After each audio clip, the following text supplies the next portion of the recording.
Welcome to This Explainer. Today, we're diving straight into a really gripping mythological narrative, all about breaking free from the comfortable illusions of inherited morality. We'll be walking through the story of a watchman on a mountain, exploring his intense psychological journey, from seeking safety in tradition to discovering a radical, icy autonomy. So think about this question for a second. What is a fate but a story we tell ourselves? This quote from our source text literally strikes right at the heart of what we're unpacking today. It instantly challenges the foundation of how we find meaning, asking us to consider whether the paths we walk are truly our own, or just scripts handed down to us that we blindly follow. Section 1. The Mountain's False Comfort. Okay, so for 10 years, our protagonist, the Watchman, has lived on a mountain in what he initially thought was a profound victory of isolation. But our text calls this his sixth solitude. It turns out he was really just enjoying a golden distraction, existing in this highly safe routine. He essentially just swapped the chaotic noise of human society for the repetitive noise of his own holy hymns. Instead of creating his own light, he relied entirely on the mountain sun, a predictable, reliable, unexamined cycle that perfectly represents inherited morality. He even tricked himself into believing his praises gave the sun its purpose, basically setting himself up as a comfortable little god of routine and reassurance. But true philosophical awakenings, they rarely happen when we're comfortable. As the valley fog rolls in, this cozy illusion absolutely shatters. The Watchman is hit with a piercing chill that no internal comforting fire can mask. He is forced into the harrowing realization that his entire pursuit of truth on this mountain was really just a massive coping mechanism to avoid feeling truly alone. Suddenly, he isn't just without a tribe, he's without a map. His inherited morality has completely failed him. Which brings us to Section 2, the icy seventh solitude. Now this is where it gets incredibly fascinating, because this concept totally flips our usual expectations. When we think of radical transformation, we usually picture fiery passion, right? But the seventh solitude is actually about absolute cold. It's the winter of the soul, and it rushes up to meet the Watchman like a wall of ice. Here, you abandon the safe traditional gardens of growth and prayer, only to find the truth is as indifferent as stone. It's a place where even your own self-importance withers and dies in this freezing silence. So, how do you survive this ultimate cold? Well, the Watchman has to become a convalescent of the spirit. He begins systematically stripping away all his old illusions. He has to actually endure the death of his old consolations.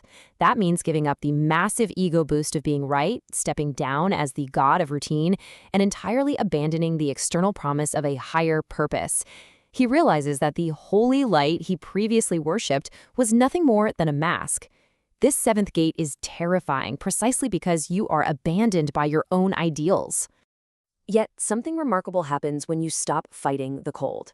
As his freezing old self falls away, a new, much harder strength replaces it. By facing the indifferent stone without trembling, he sets the stage for true psychological autonomy. He stops seeing his absolute isolation as a punishment or a void, and finally accepts it as his true home. Moving on to Section 3. Igniting the personal flame. This brilliantly illustrates the philosophical shift right at the core of our source text. Let's look at the mountain sun, representing inherited morality. It's an external light that you passively receive. It's predictable, blindly echoed, and it just keeps you comfortable. In stark contrast, born out of that absolute ice is the personal fire. This represents self-created values. It is a volatile, willful conflagration that you generate totally internally. And because it was forged in the absolute cold of isolation, it never needs to be fed by the approval or reassurance of anyone else. Section 4. Roots versus the arsonist. Driven by the cold, harrowing realization that his old holy mountain routine was a comfort he could literally no longer endure, the Watchman descends. And it's so important to note here, he isn't descending out of a fiery desire to be a savior. He's descending because his illusion of safety has completely shattered. On his way down, his new philosophy immediately clashes with the sleeping world when he meets an old gardener. Now, the gardener is a solitary man who spends his days cultivating roots and repeating ancient prayers. He perfectly represents what the text calls the tempting gardens of Armida, that immense temptation to stay safely rooted in tradition, growth, and predictable systems, rather than braving the icy peaks of autonomy. The gardener symbolizes traditional moralists, totally content with their inherited sun, The stark, unbridgeable contrast between these two worldviews is absolutely crucial. Just look at their source of meaning. The watchman relies on his internal flame to create the future, while the gardener relies on roots anchoring him safely to the ancient past. The watchman actively creates his light, the gardener passively receives the sun. And most importantly, look at their view of the fire itself. The watchman sees his self-created flame as his joyful purpose. The gardener, he sees it as a terrifying threat. And the gardener voices this fear perfectly, asking, "You brought ashes to the mountain, will you now bring fire to the valleys? Do you not fear the arsonist's fate?" He remembers the watchman as someone who just brought ashes to the mountain, like an ascetic. But now, seeing this self-generated flame, the gardener perceives it not as enlightenment, but as dangerous madness. The very idea of an individual creating their own values threatens the predictable, comfortable rising and setting of the gardener's inherited sun. But the torchbearer really doesn't care if he's seen as a mad arsonist. Actually, he completely embraces it. He replies that fate is just a story we tell ourselves. He isn't descending to become a shepherd for a flock or to give people a new set of rules to blindly follow. His goal is much more radical than that. He aims to gift his fire to the lonely and the eccentric, to spark fierce independence. He wants to foster incendiaries, people capable of forging their own autonomy. And finally, Section 5, Forging Your Own Sun. As the torchbearer continues his descent, he sings a new song. It's no longer an echo praising the predictable sun. It is a song of the flame. It's a song of self-willed purpose that burns entirely without the borrowed light of any god or tradition. He has completed the ultimate transformation here, going from a passive receiver of light, hiding in a golden distraction, to an active giver of fire.